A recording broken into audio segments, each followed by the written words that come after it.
What up mga ka-otits? It's me, your Tito Pachi. What up? Kamusta mga ka-otits balita?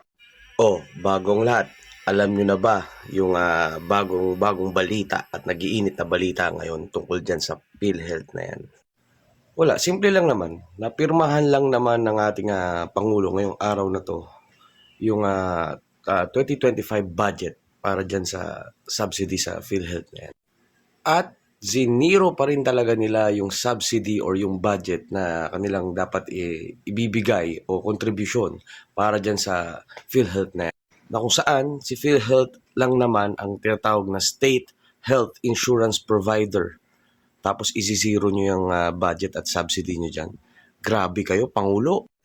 Tapos kami mga simpleng manggagawa, binabawasan nyo, kinakaltasan nyo sa mga sahod namin. At ang taas pa ng kinakaltas nyo, tapos ang bababa at papangit ng mga serbisyo na binibigay nyo.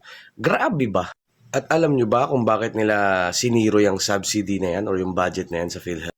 Simple lang naman yung rason nila. Dahil daw merong bilyong-bilyong perang hawak ang PhilHealth na tinatawag nilang reserve funds. Shit, reserve nga eh. Ano ba kayo? Reserve nga eh, di ba? Ibig sabihin, pwedeng gamitin yan kapag may mga emergency. Ano ba? Tapos, malalaman din natin na meron pa ring 26 billion na ibinigay para dyan sa mga ayuda at yung mga programang alam naman natin na dyan sila mangungurakot. Diyos ko naman. Paano natin nasabing? Simple lang. Bakit? Sino ba ang mga namumuno dyan sa mga ganyang klaseng programa? Di ba? Mga congressman, mga senador, o di ba? Sila-sila din yan. Ending, corruption pa rin ang mangyayari. Ay, Diyos ko talaga, gobyerno, paano na gagawin natin? New Year na New Year, ganyan ang balita nyo sa amin? Ay, naku talaga. Salamat sa ginawa mo, Pangulo.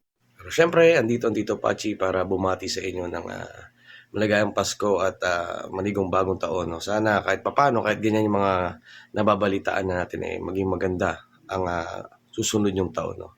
By the way, again, this is your Tito Pachi. Peace love mga ka-otits.